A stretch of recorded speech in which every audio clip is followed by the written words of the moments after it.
a eu deux grandes interventions très complémentaires, avec le terrain, avec toutes les nuances que tu nous as apportées, et puis toutes les envolées, j'allais dire, du juriste.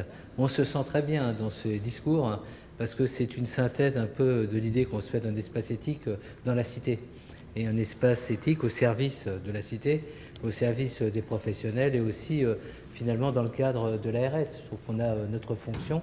L'ARS incarne, alors j'espère que tout à l'heure Tanguy aura le mot de la conclusion après notre philosophe Paul Louveil-Dubuc, parce que j'ai l'impression que se tient ici un discours qui porte quand même sur la démocratie sanitaire très incarnée, et telle qu'on la découvre sur le terrain, telle qu'on la découvre, j'allais dire, investie et défendue au quotidien par des professionnels. Et on le dit très souvent, nous, ce qui nous renforce dans nos convictions de démocrates, c'est pas le discours, c'est l'action. Et c'est vrai que les professionnels qu'on rencontre, les associatifs, même aussi les personnes malades dans leur combat contre la maladie, sont des personnes qui nous impressionnent du point de vue des valeurs qu'ils sont à mobiliser et quelquefois même à inventer. Et d'ailleurs, le prochain chapitre de notre histoire, alors j'ai dit en introduction pour les gens qui partiront en cours de route, donc on a présenté les prochaines rencontres jusqu'au mois de février. On a évoqué donc notre rencontre du mois de mars qui aura lieu au Sénat. Mais on va lancer, vous verrez dans les semaines qui viennent, un travail assez intéressant sur ceux qui inventent l'éthique. C'est-à-dire comment il ne faut pas uniquement réinventer la démocratie, mais il faut probablement inventer l'éthique. Et il y a des gens qui, au quotidien, dans l'anonymat de leur intervention et de leurs actions, inventent et défendent à travers leur invention ce qui est notre démocratie dans son devoir de renouvellement. Merci Benjamin Pichot. D'ailleurs, les gens peuvent suivre Benjamin régulièrement dans ses nombreux cours à l'espace éthique. Qui est-ce qui veut intervenir? On va prendre deux interventions pour respecter un peu les contraintes horaires. Puis ensuite, on va avoir, parce qu'il est très inspiré aujourd'hui, Paul Louveil-Dubuc, donc notre philosophe, un de nos philosophes de l'équipe, m'a demandé un quart d'heure d'intervention. Donc c'est une promesse d'une intervention de qualité. Puis ensuite, je donnerai à Tanguy Baudin les derniers mots, parce qu'il nous fait l'honneur d'être là et c'est notre, comment dirais-je, comment on peut expliquer la position de Tanguy par rapport à l'espace éthique? C'est notre coach, notre coach de l'ARS, voilà. Donc, il aura fonction de conclusion. Qui est-ce qui veut intervenir? N'hésitez pas. Voilà, merci.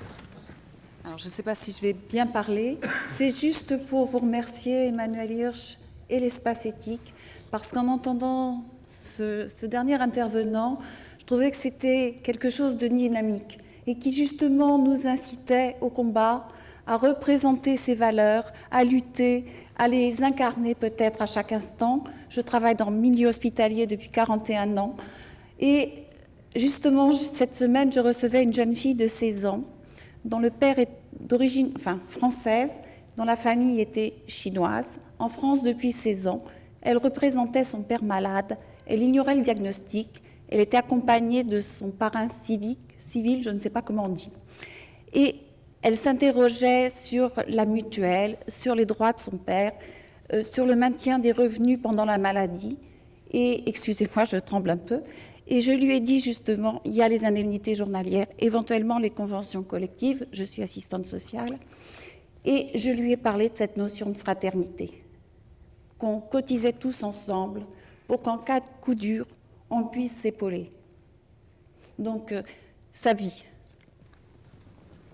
D'autres réactions ou pas? Parce que dans le discours de Benjamin, j'ai vu aussi derrière le mot justice, le mot responsabilité. Comment assumer nos responsabilités au nom de valeurs qu'on partage.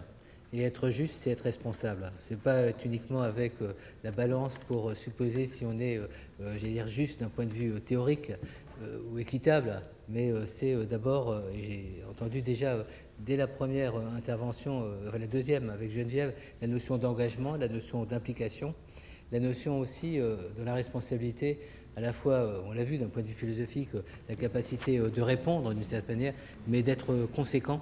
Voilà. Est-ce que dans ton discours, justice, responsabilité, c'est quelque chose à mettre en relation et de quelle manière tu l'exprimerais aujourd'hui au niveau d'un engagement?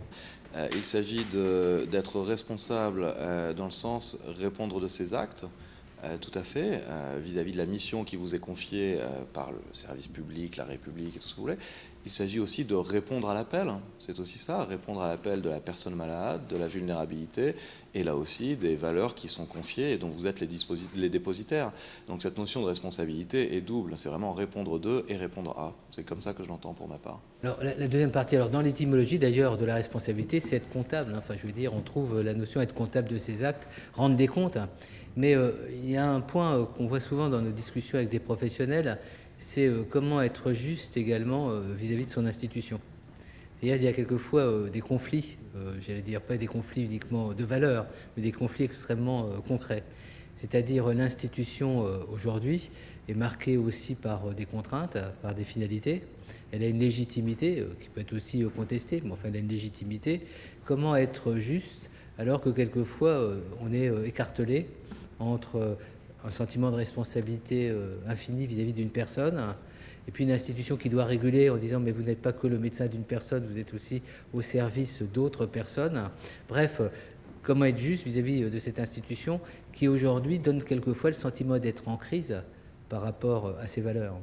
Et on nous parle de management éthique de plus en plus, donc la question du management, de l'organisation est de plus en plus dans les préoccupations, mais on a du mal quelquefois à voir les critères qui permettent les arbitrages, y compris d'ailleurs dans les services, quand on va sur le terrain. Bon, comment arriver à être juste vis-à-vis de l'institution, alors que peut-être, et je termine sur ce point-là, quand on regardait certains services il y a encore une quinzaine d'années, qui avaient des vrais projets de service, une vraie cohérence autour de valeurs communes.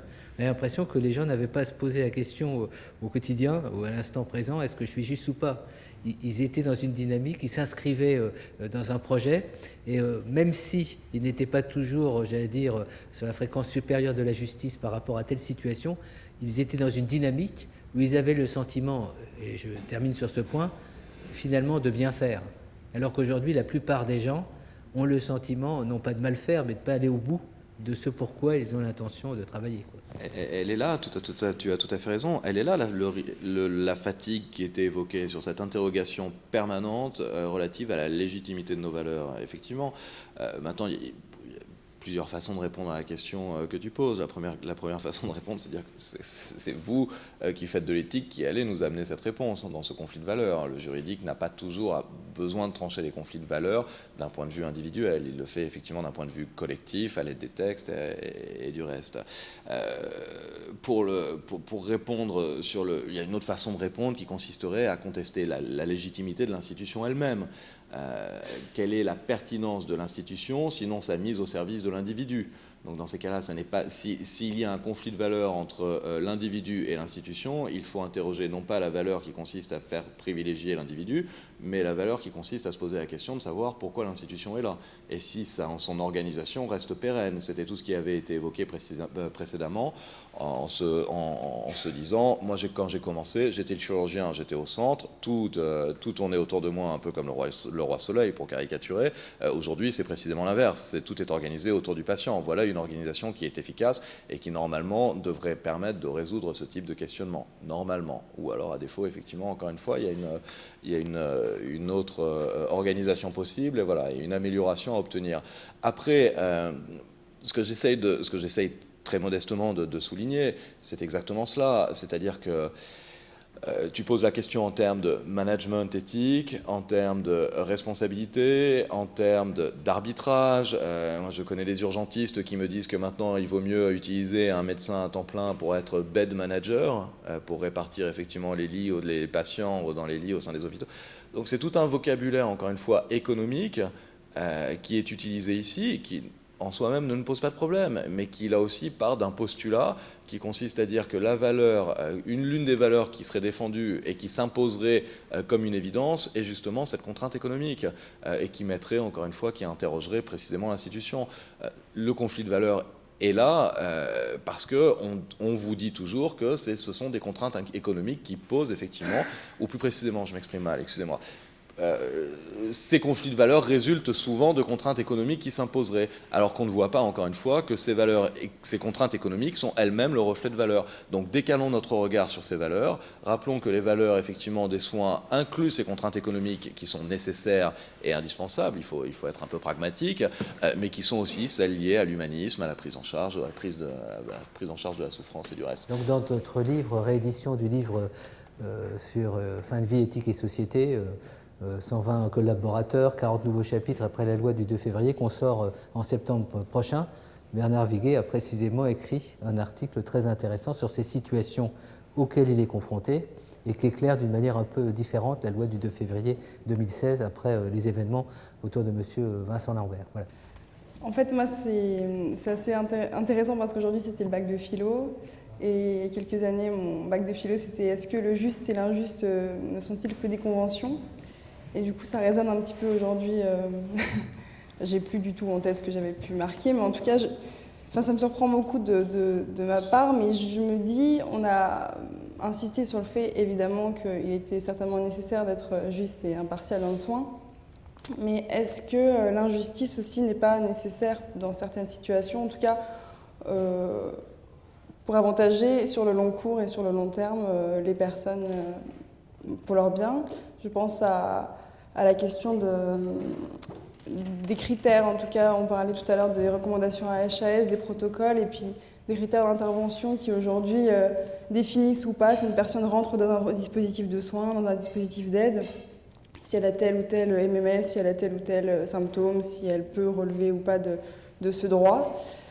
Et finalement, ça peut être vécu comme une certaine injustice pour tout un chacun qui voudrait bénéficier de ces choses-là, mais à la fois, ça peut être aussi la nécessité de pouvoir repérer les besoins qui n'existent pas sur un secteur, de se dire qu'une personne ne rentre pas dans tel et tel critère de lieu commun, et est-ce qu'au-delà de ça, il ne faudrait pas réfléchir plus tard, du fait de cette injustice, à un nouveau service et à des nouvelles solutions. Et puis, la justice aussi, dans la clinique en tout cas que j'en fais, je trouve qu'elle est à contextualiser sans cesse, notamment j'entends beaucoup les services sociaux intervenir sur ces questions. Ce qui me vient à l'idée, c'est les mesures de protection juridique. J'ai en tête une patiente que j'accompagne qui, quand on zoome un petit peu sur la situation, qu'on a la question de la justice, une dame donc, spoliée qui a des dépenses pharaoniques et qui n'a pas les moyens de suivre, pour laquelle on voudrait en tout cas justement faire une mesure de protection juridique. Et à la fois, quand on dézoome, on se rend compte que c'est une dame qui bénéficie d'une amie qui l'invite finalement régulièrement au restaurant, à qui elle fait des cadeaux régulièrement, qui n'a pas d'entourage, qui n'a pas de famille, et qui justifie aussi cette spoliation en disant « mais vous croyez que je ne bénéficie pas moi de cet abus, justement en abusant aussi de temps de cette personne qui ne me donnerait pas de temps autrement qu'en la payant en quelque sorte ».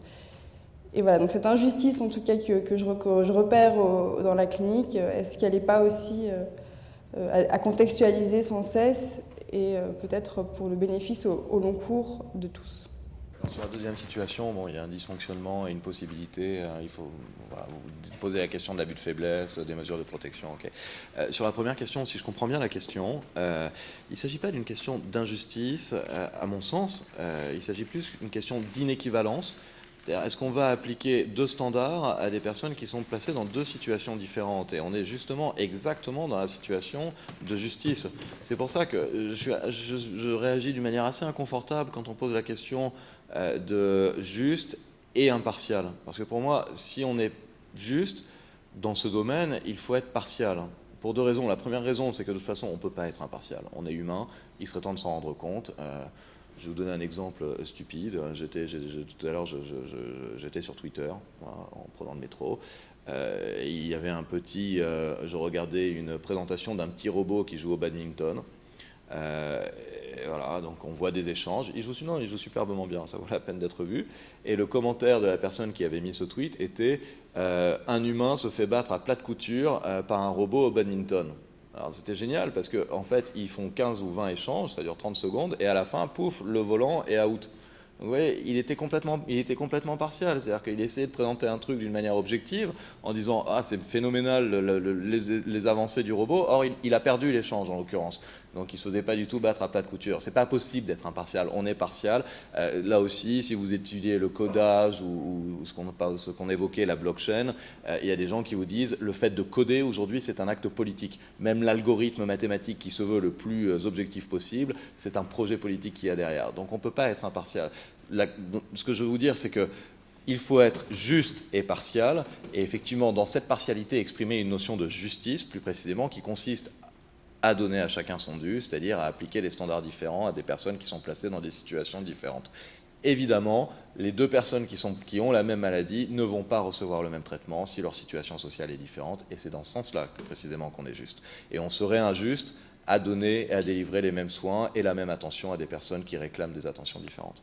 Merci Benjamin, merci aussi pour la partie introductive d'Antoine.